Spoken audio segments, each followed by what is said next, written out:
Thutha wa ngucanio ya marĩhi makunderu ma bonathi ya macani kũrĩ arĩmi, rĩu rũhonge rwa wendia wa macani bũrũri-inĩ rwa KTDA nĩ rwĩyumĩrĩtie gwĩtetera na gũtarĩria gĩtũmi kĩa marĩhi maya kũnyiha makĩria ithĩ-inĩ cia kuma icigo cia ithũĩro rĩa bũrũri ũndũ ũmwe na mwena wa Rift Valley. Kũringana na KTDA, itũmi iria iracũngĩrĩirie kũnyiha kwa marĩhi ma bonathi ya mwaka ũyũ nĩ hamwe na gũkundera kwa hinya wa ciringi ya Kenya ĩkĩringithanio na dola ya bũrũri wa Amerika, ũndũ ũmwe na gũkundera gwa thogora wa macani ũrĩa ũragũire na ciringi 80 kuma ciringi 349 harĩ o kilo ya macani nginyagia ciringi 340 harĩ o kilo ya macani. The drop in this year's payments is largely attributed to the drop in the forex, where the average exchange rates for USD dropped from Kenya shillings 144 last year to Kenya shillings 129 this year. The average price for tea sales dropped from Kenya shillings 389 last year to this year Kenya shillings 309. Ningĩ KTDA no ĩcakaĩte mũigana wa macani marĩa maratuirwo gũkorwo ũranyihire na gĩcunjĩ kĩa 12 harĩ igana kuma kilo birioni 1.4 nginyagia kilo birioni 1.2 kũrĩa macani mamwe marendirio arĩ marĩa matuitwo mwaka ũcio ũngĩ no makĩaga kwendio, na kũrĩ ithĩ cia mwena wa rũgũrũ rwa bũrũri arĩcio irahutirio mũno nĩ thĩna ũyũ noguo irakundererio mbeca iria iramũkĩrire.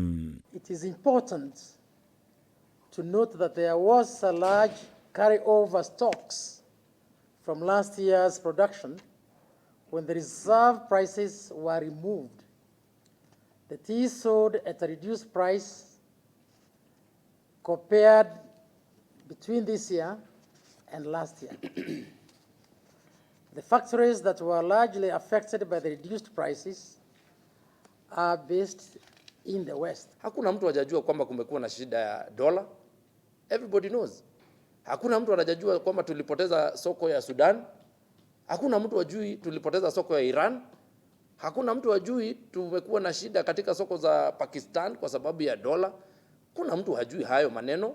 Hayo ni mambo kila mtu anajua, kila mtu anafahamu. Mũrũgamo ũyũ wa KTDA ũgucĩrĩirio nĩ gĩkundi kĩa ambunge kuma mwena wa Rift Valley na Nyanza arĩa mamokĩrĩire nĩ gũkorwo makĩrĩha arĩmi a macani kuma icigo ciao mbeca nini, ũndũ ũmwe na gũkorwo maingĩrĩtie ungumania rũhonge-inĩ rũrũ handũ-inĩ ha kũrongoreria kũgacĩrithia mathogora ma macani nĩguo kũguna arĩmi. It's quite interesting that you find some factories in the east are getting 60.8 shillings, while you come to some factories in Nandi, we are operating between 17 and 15. What kind of injustice is this? This must come to an end. Every region in this tea bonus 2025 received a very serious drop in terms of the payments of the bonus. The only problem is ours from the West was already low, and the reduction actually exacerbated the situation. That is why we are here. They are the ones who were in parliament when passing the Tea Act of 2020. They are the ones who banned direct sales overseas. Some of those people that you're seeing there are the ones who have caused the backlog of tea that was in Mombasa, reaching to hundreds of millions of kilograms of tea last year. We have not yet healed. We have not yet recovered. One thing that we cannot compromise on is quality. The problem with teas from the West is quality, and we can do nothing about quality. They have to give us quality. Igũrũ rĩa maya KTDA nĩ yanĩrĩire mũbango wa kũrĩha bonathi ya mwaka ũyũ ihinda-inĩ rĩa thikũ 7 ciũkĩte, makĩrĩra arĩmi a macani guothe bũrũri-inĩ gũtanya kwamũkĩra mbeca ici mbere ya tarĩki 15 mweri ũyũ. Bonus ya mwaka ũyũ nĩ ĩkũrĩhwo kiumia-inĩ gĩkĩ na mbere ya mweri 15, na ndĩmwĩre mathogora maciokire thĩ tondũ wa itũmi iria tũrĩkĩtie kũheana, na ndagwenda kũmwĩra atĩ kwĩna mwĩhoko wa cai na mũtikamunye macani.